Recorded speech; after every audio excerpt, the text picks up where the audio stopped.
गाँव में बच्चा हक की बात करता है, अपने साथ जुल्म और नाइंसाफी की बात करता है, सड़क पुलियों की बात करता है, ईमानदारी से गवाही दे दो कि एमआईएम से कबल क्या ये सियासी बेदारी थी। ये सियासी बेदारी लाने में बेरिस्टर अवैसी का और एमआईएम का बड़ा दखल रहा है और आज इसको दबाना चाहते हैं। दलाली का राज अब तो ईमान के जमाने में नहीं चलेगा।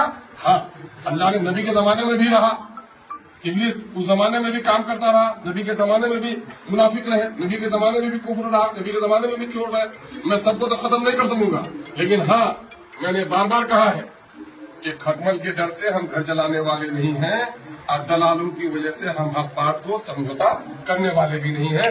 मेरा पुतला जले, मेरा घर जले, मैं उसकी परवाह नहीं करता, लेकिन मैं रिश्तों का एहतराम करता हूँ।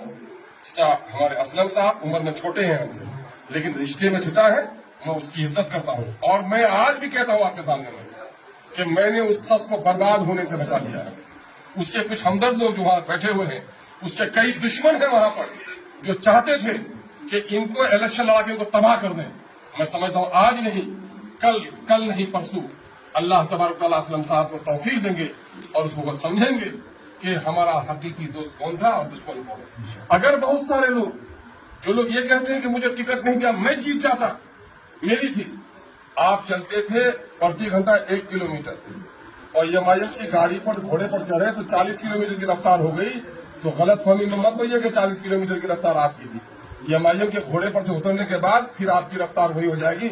अगर वाकईतन अगर आप अपने आप को कहते हैं कि मैं आवाम के दरमियान बड़ा मजबूर हूँ, तो हिम्मत है तो आजाद इलेक्शन लड़ करके देख लीजिएगा, दूध का दूध पानी का पानी हो जाएगा। औकात कितनी है और मैं सामने में बात करता हूँ कि जो लोग आज उन लोगों की महफिल में खड़े हैं, ये भी वोट नहीं देंगे और ये किस के मंच पर चढ़ेंगे, इनका फोटो याद रखिएगा, कल दूसरे के मंच में नजर आएंगे।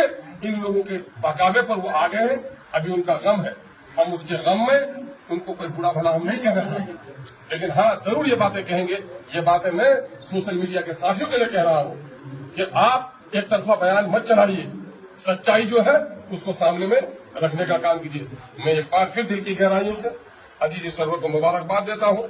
मैं एमआईएम के कारकुनों से कहता हूँ कि आपने बड़ी बेबाकी के साथ, देखो ऑफिसर मेरे कान में आपने कहा है कि फला को वोट दीजिए, गवाह है, ये आपकी आवाज गवाही देगी कि आपने हमको इनको टिकट देने के बारे में बोला है। अब इनको जिताना आप सबकी जिम्मेदारी है।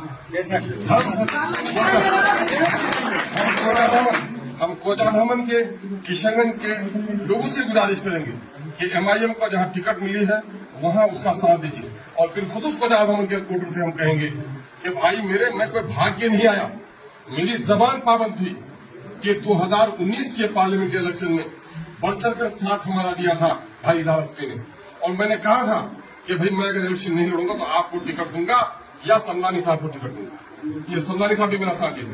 जब टिकट देने का दोनों के बाद फैसले की बात आई तो समदानी साहब ने इनकार किया और मैंने इजहार अस्मी साहब को टिकट दिया। अवैसी साहब ने कहा कि अगर आप इलेक्शन नहीं लड़िएगा तो मैं बिहार में इलेक्शन नहीं लड़ाऊंगा। तब मजबूरी के तहत अमूल के लोगों की मोहब्बत थी हमारे साथ, अमूल के लोगों से मशवरा किया।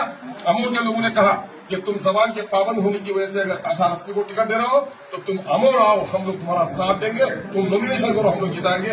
अमोर के भाइयों का एहसान है पैसा के भाइयों का कि उन्होंने जैसा कहा था वैसा करके दिखाया। आज मेरे भाई, मैं फिर एक बार गुजारिश करूंगा कि कोजाधमन के भाइयों मुझे खड़ा किया है। आज खुशी होनी चाहिए कोजाधमन के लोगों को, सीमांचल के लोगों को खुशी होनी चाहिए कि जिस टिकट के खातिर लोग लालू जी और कांग्रेस के हाथ में दरबारी करते हैं, ये सीमांचल के फख्र की बात है। आजादी के बाद पहली बार अगर कोई टिकट के लिए सीमांचल का दौरा किया तो ये एमआईएम के टिकट के लिए किया और आपका बेटा, आपका भतीजा, आपका भाई अख्तरुल ईमान के पास लोग आना और कहेंगे पार्टी दलाली कर रही है, बेच रही है। मैं कह रहा हूँ इजहार अस्मी साहब का टिकट कटा, एक जुमला बोल पा रहे हैं, गाड़ी लेके आ गए, टिकट कराया आफाक साहब का, जुमला बोल पा रहे हैं, टिकट कराया रुकनुद्दीन साहब का, टिकट काट दिएगा अंजार नईमी साहब का। आप देख रहे हैं सोशल मीडिया में उन लोगों का। मैंने गरीब की बीवी सबकी भाभी, एमआईएम है तो सबकी गाली उनको सुननी पड़ेगी। अब बाकी लोगों के लिए बोलने के किसी के बाप की मजाल नहीं। तो भाई इस बात का ख्याल रखिए। सोशल मीडिया के साथियों से मैं कहना चाहूंगा, सोशल मीडिया के लोगों को भी, कि खुदा के वास्ते इस बात का ख्याल रखो, शराब पीना, चोरी करना ही जुर्म नहीं है। झूठी बातों को पेश करना, मिक्स मसाला लगाकर जो सही नहीं है उसको भी इस तरह से पेश करना, तो कल तुमको जवाब देना पड़ेगा इसलिए।